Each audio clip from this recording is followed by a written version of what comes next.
1 João 5, verso 1 ao verso 21. Acompanhe a leitura da palavra de Deus. Todo aquele que crê que Jesus é o Cristo é nascido de Deus. E todo aquele que ama ao que o gerou, também ama ao que dele é nascido. Nisto conhecemos que amamos os filhos de Deus, quando amamos a Deus e praticamos os seus mandamentos. Porque este é o amor de Deus, que guardemos os seus mandamentos. Ora, os seus mandamentos não são penosos, porque todo o que é nascido de Deus vence o mundo. E esta é a vitória que vence o mundo, a nossa fé. Quem é que vence o mundo, senão aquele que crê ser Jesus, o Filho de Deus? Este é aquele que veio por meio de água e sangue, Jesus Cristo, não somente com água, mas também com água e com sangue. E o Espírito é o que dá testemunho, porque o Espírito é a verdade. Pois há três que dão testemunhos no céu: o Pai, a Palavra e o Espírito Santo. E estes três são um. E três são os que testificam na terra: o Espírito, a água e o sangue. E os três são unânimes num só propósito. Se admitimos o testemunho dos homens, o testemunho de Deus é maior. Ora, este é o testemunho de Deus, que Ele dá acerca do seu Filho. Aquele que crê no Filho de Deus tem em si o testemunho. Aquele que não dá crédito a Deus, o faz mentiroso, porque não crê no testemunho que Deus dá acerca do seu Filho. E o testemunho é este: que Deus nos deu a vida eterna, e esta vida está no seu Filho. Aquele que tem o Filho tem a vida. Aquele que não tem o Filho de Deus não tem a vida. Estas coisas vos escrevi, a fim de saberdes que tendes a vida eterna. A vós outros que credes em o nome do Filho de Deus. E esta é a confiança que temos para com Ele, que se pedirmos alguma coisa segundo a sua vontade, Ele nos ouve. E se sabemos que Ele nos ouve quanto ao que lhe pedimos, estamos certos de que obtemos os pedidos que lhe temos feito. Se alguém vir a seu irmão cometer pecado não para a morte, pedirá, e Deus lhe dará vida. Aos que não pecam para a morte, há pecado para a morte, e por esse não digo que rogue. Toda injustiça é pecado, e há pecado não para a morte. Sabemos que todo aquele que é nascido de Deus não vive em pecado. Antes, aquele que nasceu de Deus o guarda, e o maligno não lhe toca. Sabemos que somos de Deus, e que o mundo inteiro jaz no maligno. Também sabemos que o Filho de Deus é vindo e nos tem dado entendimento para reconhecermos o verdadeiro. E estamos no verdadeiro, em seu Filho, Jesus Cristo.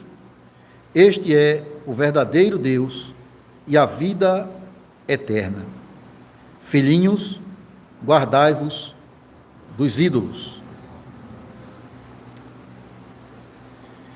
Quero ler novamente com toda a igreja o verso 18. Vamos ler todos juntos. 1 João 5, 18. Sabemos que todo aquele que é nascido de Deus não vive em pecado. Antes, aquele que nasceu de Deus o guarda, e o maligno não lhe toca. Amém. Amada Igreja do nosso Senhor Jesus Cristo, Aqui no capítulo 5 da primeira carta do apóstolo João, esse servo de Deus, ele fala sobre a certeza do crente, a convicção do crente em relação à palavra de Deus. Irmãos, tem uma palavra muito importante na carta do apóstolo, um verbo, na verdade, que é o verbo sabemos ou conhecemos. E esse verbo ele ocorre 39 vezes em toda a carta e 8 vezes aqui no capítulo 5. O verbo sabemos ou conhecemos, e a gente leu bastante sobre ele aqui, ele traz a ideia, nesse contexto, de convicção, de certeza. Certeza de que a palavra de Deus proclamada pelo apóstolo é a verdade absoluta de Deus. Certeza, convicção, esperança de que o Cristo proclamado pelo apóstolo é de fato o verdadeiro Filho de Deus, o Salvador perfeito, no qual temos plena salvação. Irmãos, o cristianismo não é uma religião fundamentada em especulações ou ideias filosóficas inventadas pelo homem. Não é a religião da hipótese, da dúvida, da suposição, não. A religião cristã é de fato fundamentada em verdades essenciais e absolutas, reveladas pelo próprio Deus a cada um de nós. Então é interessante que João usa de propósito esse verbo, sabemos, conhecemos, para falar da nossa certeza, da nossa convicção acerca da salvação, porque de fato era também essa a palavra muito utilizada pelos falsos mestres, a palavra sabemos ou conhecemos, ou o substantivo conhecimento, mas era um conhecimento secreto, oculto e destinado a poucos, produzido pelo próprio homem, mas não esse. Nós vemos aqui que o apóstolo ele fala do testemunho de Deus, o testemunho que ele dá acerca do seu Filho. Então a nossa convicção, a nossa certeza, ela está fundamentada na Escritura, no Evangelho, na palavra do nosso Deus. E qual é a nossa certeza, irmãos? Do que nós temos convicção. O apóstolo João, ele fala aqui algumas coisas, e eu vou falar brevemente, algumas das certezas do crente nesse capítulo. Ele fala mais sobre outras coisas no decorrer da carta, na parte anterior da carta, mas eu vou falar brevemente dessas certezas que nós temos e nos concentrar um pouco mais naquela certeza, naquela convicção, naquele fato que nós sabemos e cremos, do versículo 18. Irmãos, a primeira coisa que João vai dizer aqui, que nós temos a certeza de que aquele que é nascido de Deus, aquele que foi regenerado, é alguém que tem em si o dom de amar, a marca do amor cristão. Ele vai falar sobre isso dos versículos 1 a 5, que um cristão que nasceu de Deus é alguém que é caracterizado pelo amor, amor a Deus e amor ao próximo. E esse é um ponto de destaque dessa carta, é um teste ao qual o apóstolo vai submeter os cristãos para quem ele escreveu. Ele vai dizer, olha, vocês são cristãos, vocês seguem a Cristo. Se vocês de fato se dizem seguidores de Cristo, que amam a Deus, então amem também a seus irmãos. Essa é a primeira coisa que ele fala aqui. A segunda coisa, irmãos, é que nós temos certeza e convicção, é que Jesus é o Filho de Deus. Claro, ele se tornou homem, ele assumiu a nossa humanidade, e João vai destacar isso também nessa carta, porque os falsos mestres estavam negando tanto a humanidade quanto a divindade de Cristo, mas nós cremos que ele é o Filho de Deus. Isso do verso 6 ao verso 13, aonde também o apóstolo nos dá a convicção de que temos a vida eterna se nós temos o Filho. E aqui entenda-se, ter o Filho significa crer em Cristo, confiar nele como seu Redentor. Então quem tem o Filho tem a vida eterna. Então são as coisas que nós sabemos, que nós cremos, que nós temos certeza. Quem é nascido de Deus ama, quem é nascido de Deus crê que Jesus é o Filho de Deus e tem a convicção de que nele tem a vida eterna. Mas também O Evangelho nos ensina que algo que nós temos a certeza e a convicção, irmãos, é que o Senhor atende às nossas orações, é que o Senhor ouve as nossas orações, é que orar a Deus, invocar o seu nome, não é um exercício vão e inútil, não. É algo que, se nós fazemos conforme a vontade de Deus, diz o apóstolo João aqui no verso 14, 15, se nós oramos de acordo com a vontade de Deus, ele diz, ele nos ouve. Até mesmo se nós oramos por alguém que pecou, ele vai falar isso aqui, deixa-me ver aqui, no verso 16, né? Se alguém vê o seu irmão cometer pecado, não para a morte, pedirá e Deus lhe dará vida aos que não pecam para a morte. É claro que aqui, dos versos 16 até o verso 17, ele toca num assunto que talvez aqui dá uma pregação também, que é o pecado. Ele fala de um pecado que é para a morte e um pecado que não é para a morte. Todos nós sabemos que o salário do pecado é a morte. Então, o que é que João está querendo dizer aqui?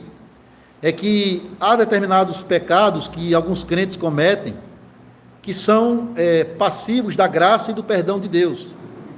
É um irmão que está em disciplina contra o quarto mandamento, deixando de congregar, ou talvez que cometeu adultério ou coisa dessa natureza. Se ele se arrepender e confessar os seus pecados, e se nós podemos orar por ele, Deus pode restaurá-lo.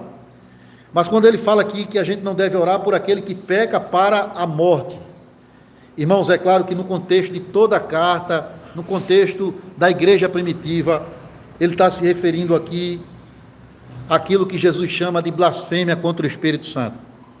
Aquele pecado que não tem perdão. Aquele pecado que também pode ser caracterizado como uma apostasia voluntária, ou seja, é a rejeição consciente da verdade de Cristo. Então é esse pecado que ele diz que não há perdão. Mas se você não tem que se preocupar com isso, porque se você começa a se preocupar com isso, será que eu cometi esse pecado? É porque você não cometeu, porque você está se preocupando.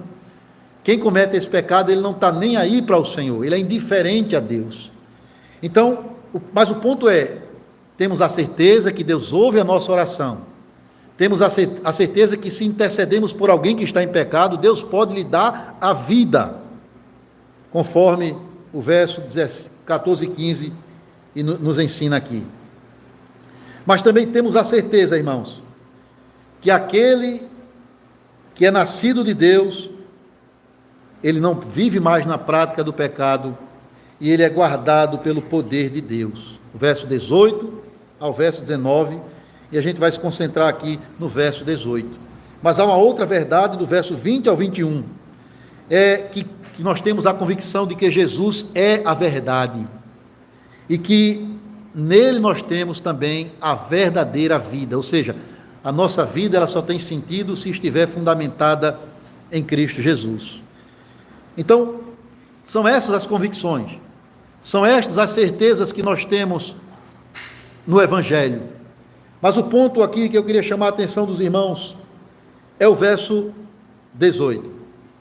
O apóstolo diz, nós sabemos, está falando no plural, toda a igreja, todos nós temos a convicção, temos a certeza, não temos nenhuma dúvida de que é uma verdade absoluta, que aquele que é nascido de Deus não vive em pecado.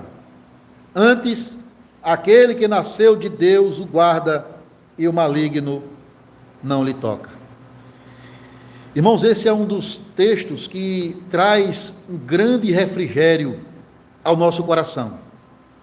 É um texto que provoca em nós alegria, em saber que a salvação que o Senhor ganhou e conquistou para nós no Calvário, ela vai ser preservada, ela não vai ser tirada de nós, porque o Senhor nos preserva nesta salvação. Eu queria destacar aqui as 3 observações que o apóstolo João nos apresenta aqui, as 3 convicções que nós temos acerca da certeza da nossa salvação. A primeira certeza do crente é que todo aquele que é nascido de Deus não vive na prática do pecado. Irmãos, vejam, a primeira parte do versículo 18.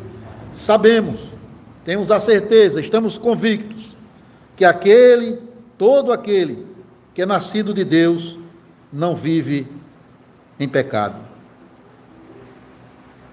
O que é que João está querendo dizer aqui? Perceba que no contexto ele tinha falado nos versos 16 e 17 acerca do pecado para a morte, cometido pelos apóstatas, por aqueles que ele vai dizer em outra parte, ele vai dizer que estavam em nosso meio, mas não eram dos nossos, os anticristos, aqueles que eram contra Cristo e contra a sã doutrina acerca da pessoa de Cristo e acerca da vida cristã. E ele vai dizer que esses que pecam para a morte, eles não nasceram de novo, evidentemente. Mas ao contrário deles, aí ele vai argumentando, ao contrário destes, aquele que nasceu de novo, que nasceu do alto, que foi regenerado pelo Espírito Santo, ele diz aqui, não vive na prática do pecado. O que é que ele está querendo dizer, irmãos? Alguns estudiosos entendem que o apóstolo aqui está limitando essa expressão, não vive na prática do pecado, ou seja, não comete o pecado que é para a morte, que ele destacou nos versos anteriores. Não comete o pecado que é para a morte. É claro que isso é verdade. O Senhor nos preserva da apostasia. Aqueles que o Senhor deu a graça da regeneração, eles jamais vão abandonar a Deus. Jamais vão virar as costas conscientemente para o Senhor. Não. Isso é verdade.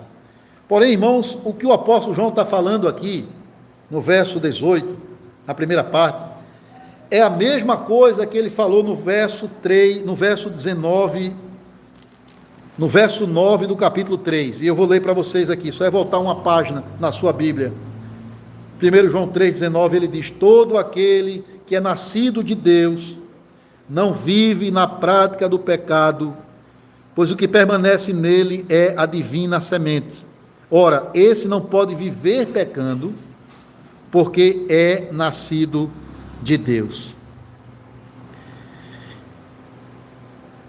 Infelizmente, na história da igreja, alguns líderes cristãos isolaram o verso 9 do capítulo 3 e também a primeira parte aqui do verso 18 do capítulo 5, para ensinar uma doutrina chamada de perfeccionismo.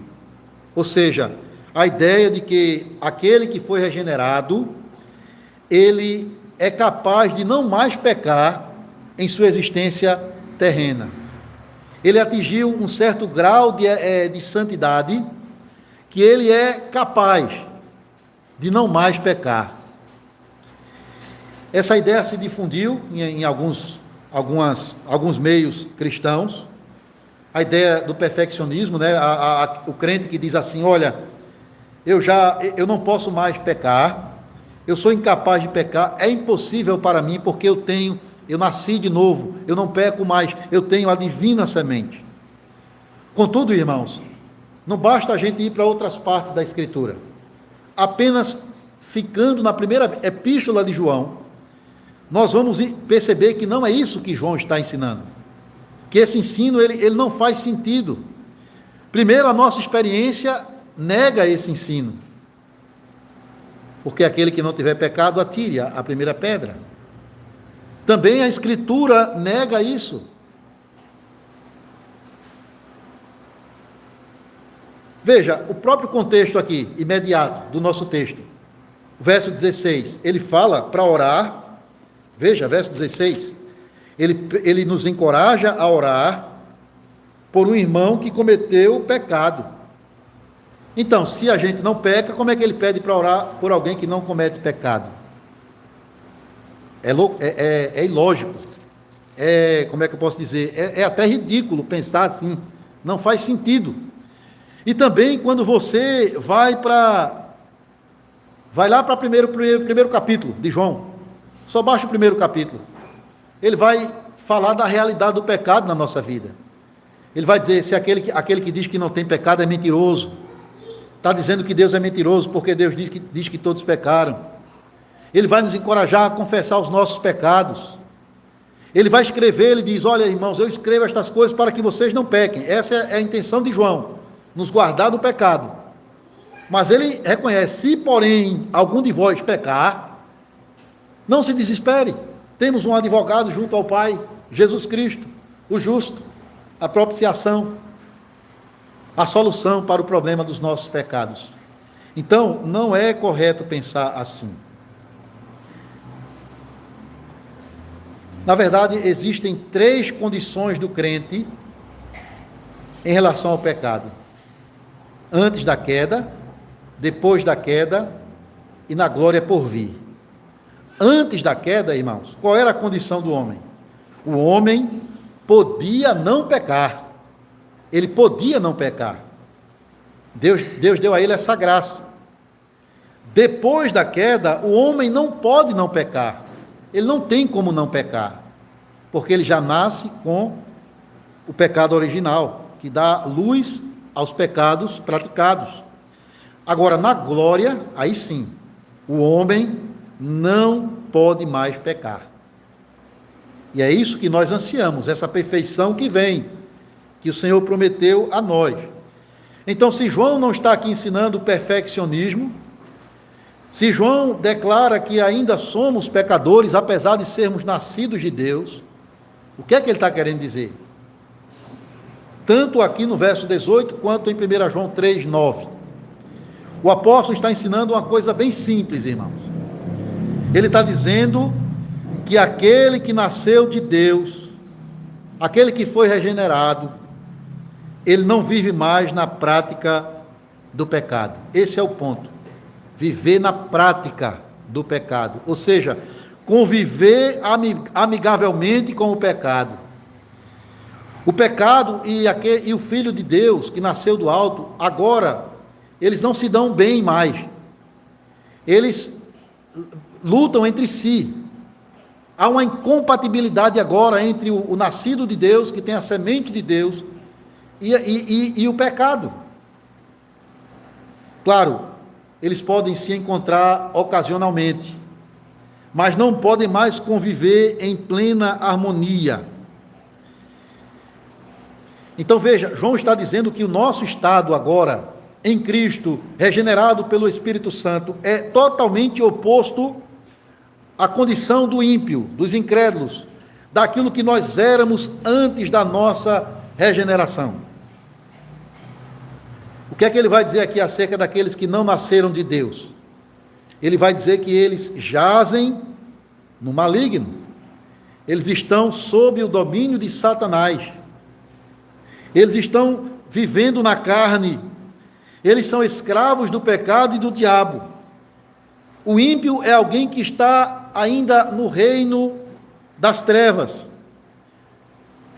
E não fiquemos surpresos. Praticar o pecado, independente de qual seja, da natureza, do grau desse pecado, é o estilo de vida normal do ímpio. Às vezes a gente fica até indignado quando vê determinados crimes acontecendo. É da natureza do homem sem Deus, sem o Espírito, morto em seus delitos e pecados. É o habitat natural do homem caído. Pecar não é só algo comum a ele, pior de tudo, é algo no qual ele se deleita.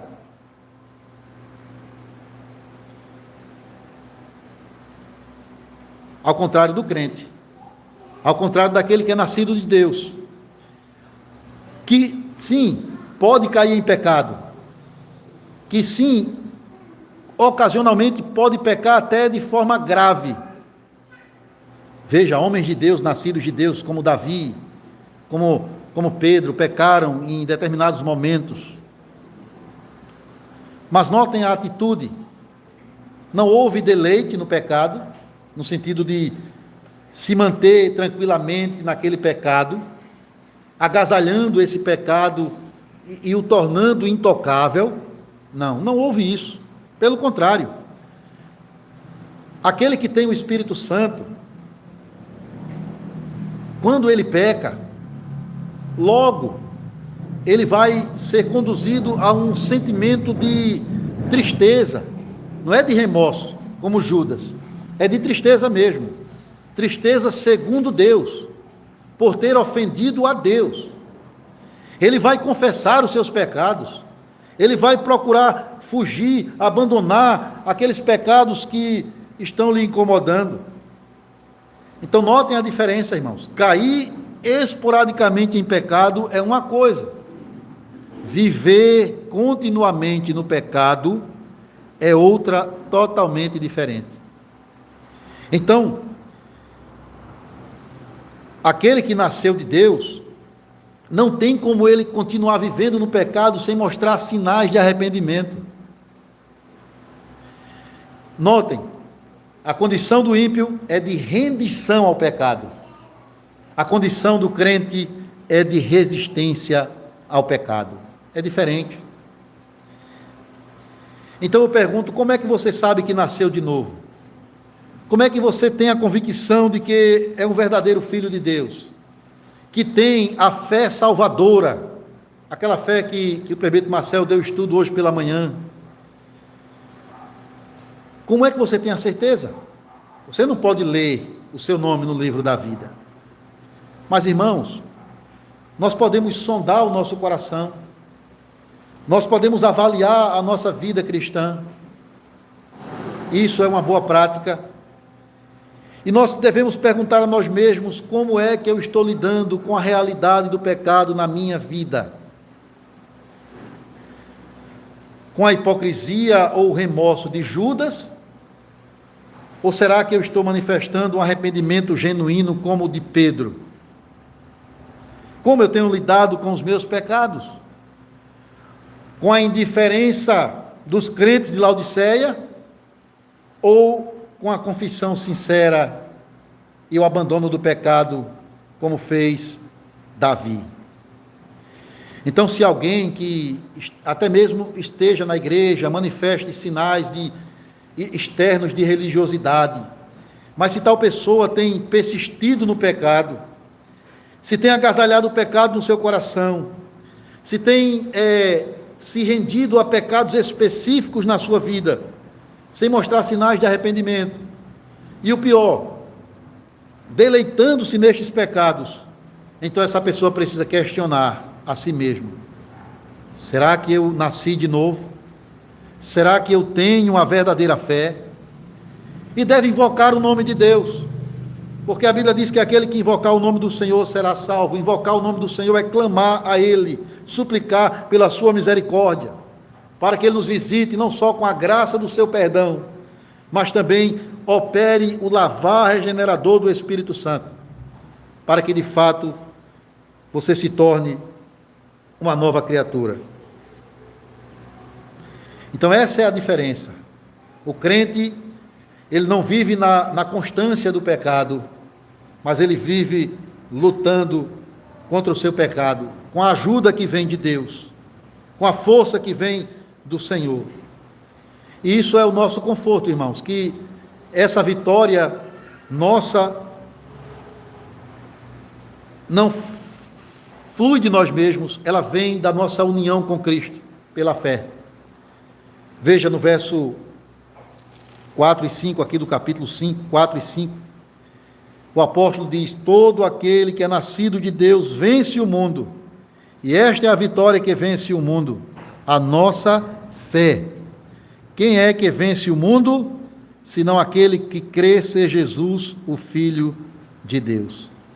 É pela fé em Cristo, é pela nossa união com Cristo, que nós vamos de fé em fé, de vitória em vitória, superando os nossos pecados, para um dia atingir a tão sonhada e desejada perfeição, que é uma realidade que o Senhor está preparando para cada um de nós.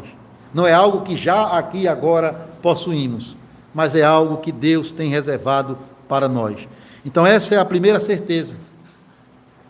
Eu sei, estou convicto de que aquele que é nascido de Deus não vive na prática do pecado. A segunda certeza do texto, irmãos, A segunda certeza do crente é que o Senhor o guarda na salvação. Vamos ver também esse aspecto.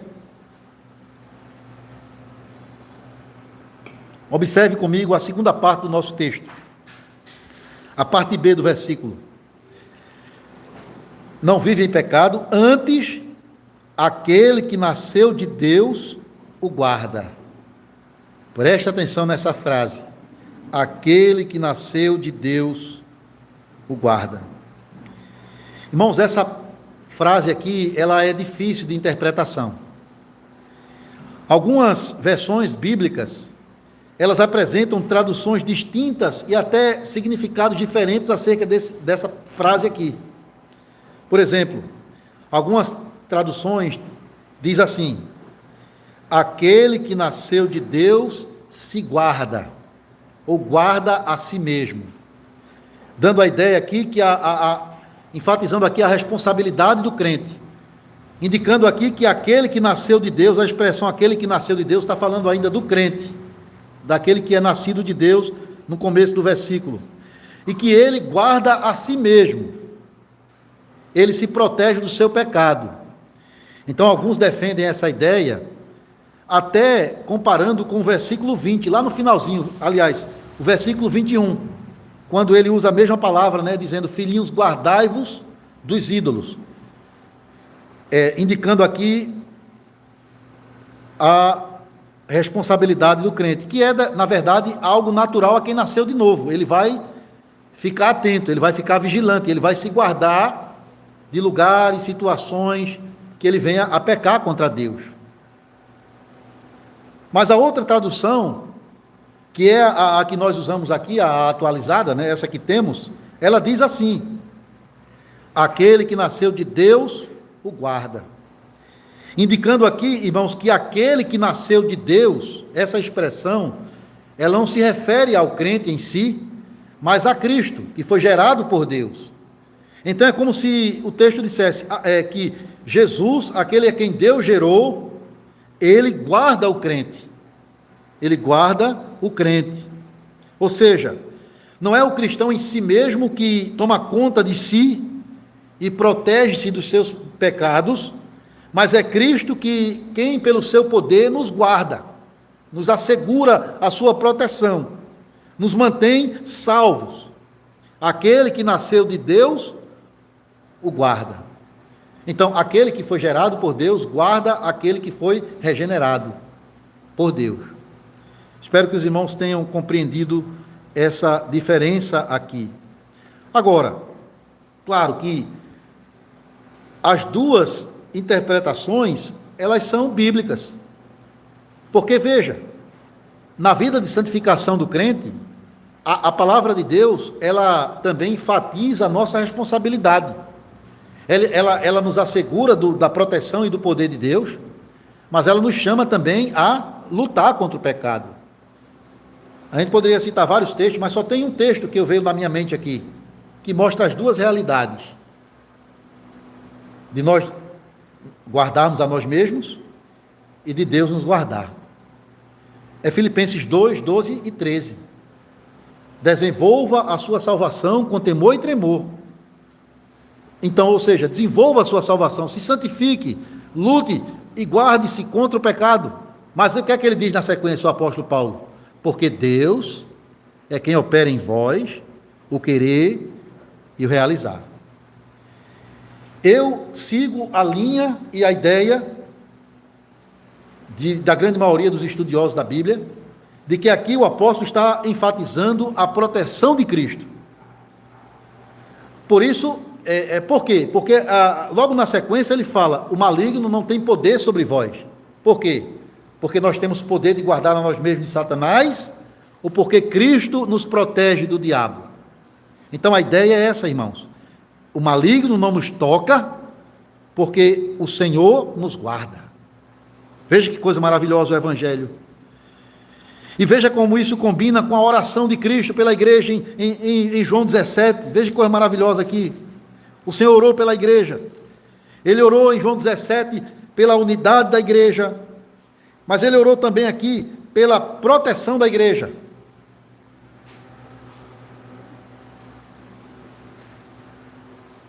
Ele garante que ele mesmo, veja no verso 11 e 12, já não estou no mundo, mas eles continuam no mundo, ao passo que eu vou para junto de ti. Pai Santo, guarda-os em teu nome que me deste, para que eles sejam um assim como nós somos. E no verso 12, quando eu estava com eles, guardava-os em teu nome que me deste, e protegi-os, e nenhum deles se perdeu, a não ser o filho da perdição. Veja que coisa maravilhosa, irmãos. É a mesma palavra que João usa, mostrando que Cristo garante a sua proteção, não no sentido de nos livrar de aflições físicas. Isso é teologia da prosperidade, isso é engano, é mentira. Mas no sentido de nos proteger na salvação, de manter os seus olhos sobre nós, para nos livrar das garras de Satanás e do mundo. É isso que o texto está dizendo. Imagina aqueles irmãos que ouviram essa palavra. Irmãos, aqueles crentes para quem João escreve aqui, eles estavam cercados de aflições, de sofrimento, de perseguição, de tentação, de falsos mestres semeando mentira no meio da igreja, que João vai chamar dos anticristos, nos capítulos anteriores. Eles estavam vivendo, alguns deles tinham saído do mundanismo, lutando contra a idolatria, por isso que ele vai dizer no final, guardem-se dos ídolos. Crentes que precisavam de amparo, que precisavam ter a sua certeza confirmada de que o Senhor estava com eles, dando graça a eles para se manterem firmes no caminho da graça. E esse é o nosso privilégio hoje também. Nós temos a nosso favor, irmãos, o cuidado protetor de Cristo para nos livrar de pecar e se perder em nossos pecados e se deixar dominar novamente pelas garras do diabo. Veja que coisa maravilhosa é ser crente, é nascer de novo, é ser transformado pelo poder de Deus. Veja, você não jaz mais no maligno. Em que sentido? Você não é mais dominado e conduzido pelo diabo. Não, você é guardado pelo poder de Cristo.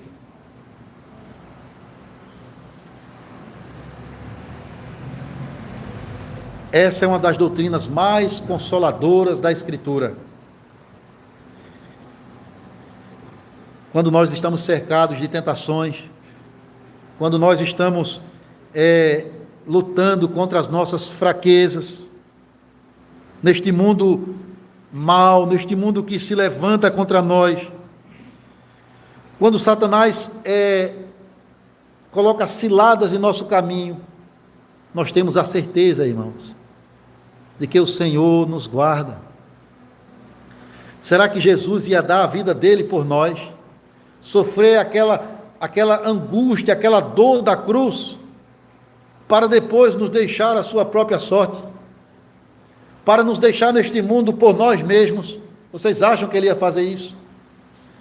Será que Deus ia nos deixar desamparados depois de ter dado o seu filho para morrer por nós? De forma nenhuma.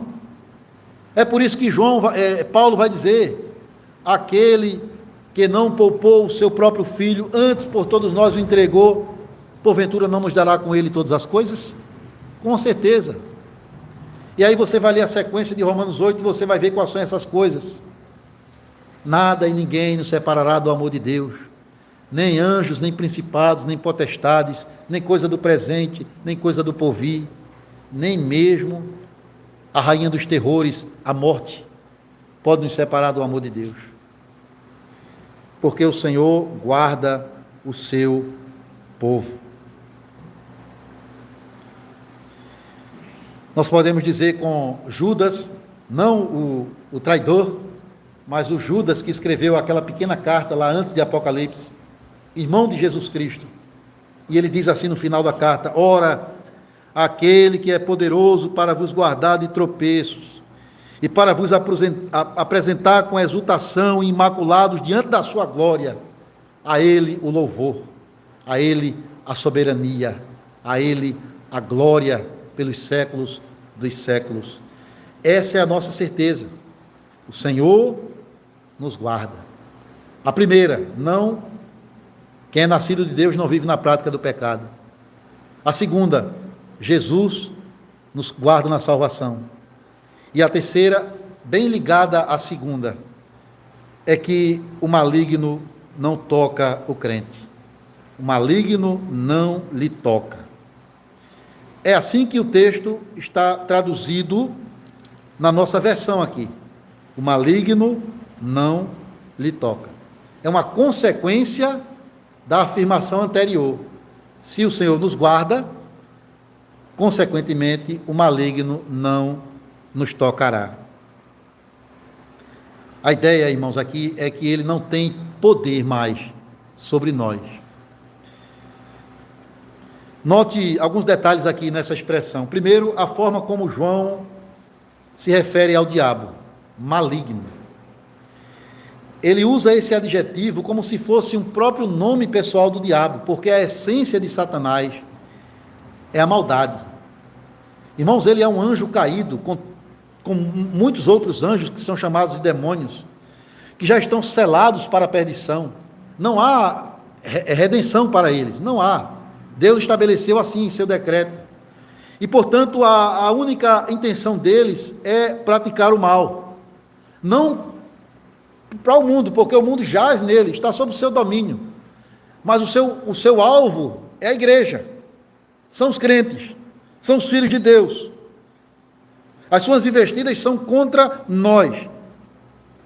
Ele vai tentar nos afastar de Deus por meio de mentiras, como fez com Eva, para nos fazer desacreditar da palavra de Deus. Quantas pessoas não se deixaram iludir pelas mentiras do diabo e abandonaram a Bíblia como verdade absoluta?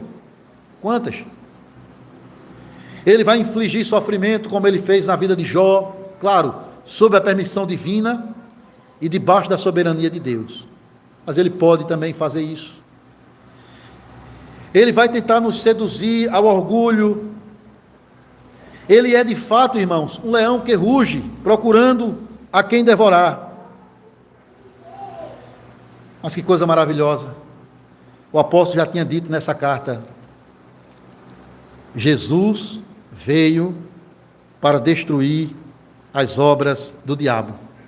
Capítulo 3, versículo 8. Ele também disse que se nós estamos em Cristo, nós somos vitoriosos contra o maligno. Tendes vencido o maligno. Ele disse isso lá atrás. Capítulo 2, verso 13 e 14. Cristo é a razão, o fundamento e o segredo da nossa vitória contra Satanás. Irmãos, aqui entenda uma coisa: você não deve subestimar o diabo, negar o seu poder maléfico contra nós, nem tampouco dar lugar a ele, não. Por outro lado, você também não deve superestimar o inimigo, temê-lo, porque maior é aquele que está em nós do que aquele que está no mundo. Jesus já destruiu na cruz as obras do diabo. Ele sofreu a ferida no calcanhar, mas ele esmagou a cabeça da serpente. Não que Satanás não esteja vivo e ativo, atuando contra a igreja, mas ele só vai até onde Deus permite. E o ponto é, irmãos, por mais que ele nos tente, por mais que ele invista contra nós, o texto está dizendo: o maligno não toca naquele que é nascido de Deus. A questão fundamental aqui é você entender o que significa esse verbo tocar.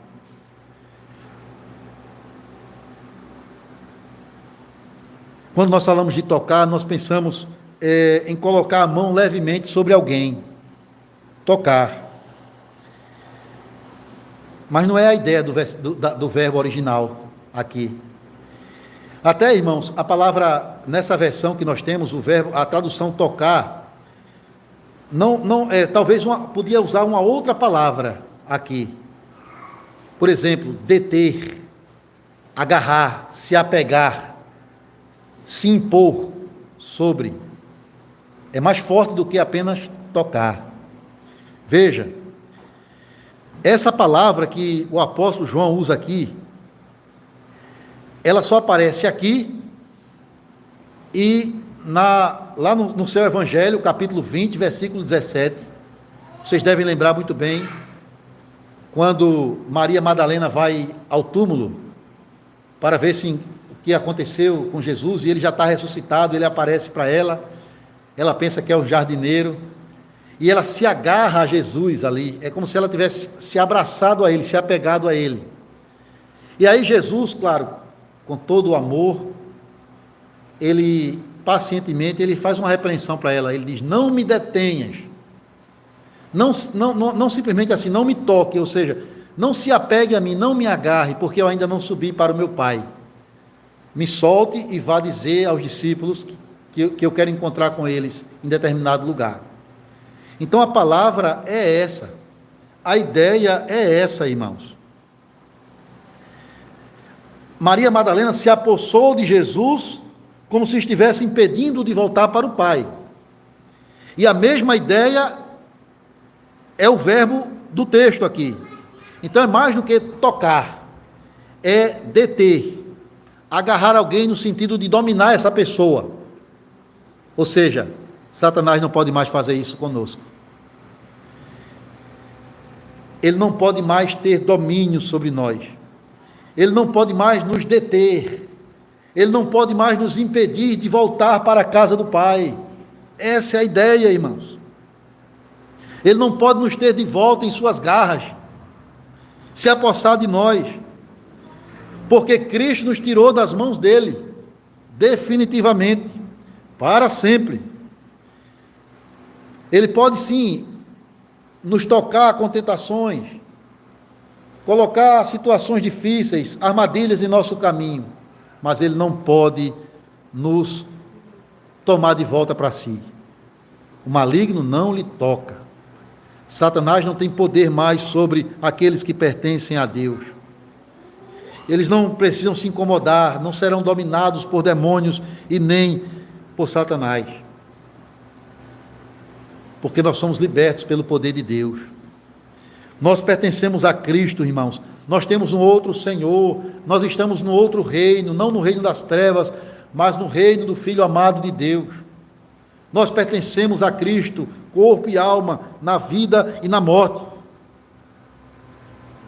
E, portanto, Satanás não pode nos tirar de volta das mãos de Cristo. Lembra que Jesus falou sobre as suas ovelhas? Lá em João 10, eu dou a vida por elas, jamais perecerão. Ninguém, olha o que ele diz, ninguém, inclui Satanás, as arrebatará da minha mão. Tem um hino muito conhecido, né? Segura na mão de Deus e vai. Dando a ideia de que nós temos que segurar na mão dele. E, em certo sentido, nós temos que confiar em Deus. Mas, na verdade, é Ele quem segura nas nossas mãos. Por isso que nós vamos. Nós não desistimos. Nós não olhamos para trás.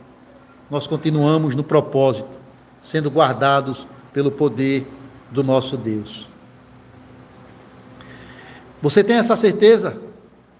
Ou essas convicções que o texto apresenta aqui, que aquele que é nascido de Deus não vive mais na prática do pecado, que você está seguro nos braços de Cristo, de modo que Satanás não pode mais afastar você da presença do Senhor?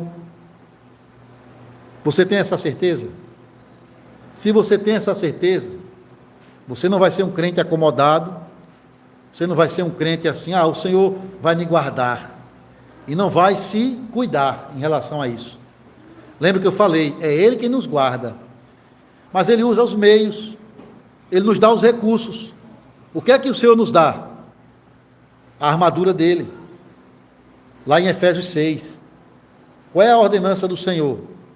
Fortaleça-se no Senhor e na força do seu poder. Revista-se da armadura de Deus. E sabe uma arma que o Senhor nos deu, irmãos, para botar o diabo para correr da nossa vida, para resisti-lo? a palavra de Deus. Veja, ele é tão astuto que ele tentou o próprio Cristo. Foi derrotado por causa da palavra. Então nós temos que ter a palavra de Deus em nosso coração para não pecar contra o Senhor.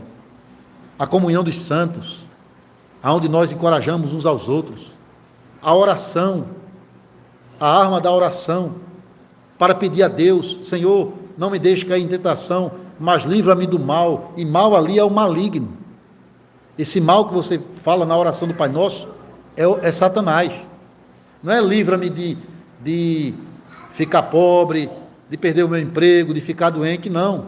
Livra-me do maligno, do mal de me afastar de Ti, e ser dominado pelas tentações. É isso, meus amados.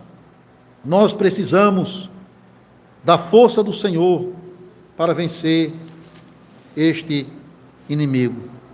Sabemos, essa é a convicção do crente, sabemos, temos certeza, aquele que é nascido de Deus não vive no pecado, antes Cristo o guarda e o maligno não tem mais poder sobre vós. É esse o Evangelho de Deus, é essa a mensagem da Escritura para você que crê, mas também para você que ainda não abraçou a Cristo pela fé. Corra para Ele, refugie-se nele, porque só nele há segurança. O mundo jaz no maligno, o mundo está caminhando a passos largos para a perdição no inferno, mas em Cristo há segurança, em Cristo há paz. Ele é o nosso porto seguro nesta vida e na futura. Que você se console com essa palavra e que você guarde esta fé até o dia final. Amém.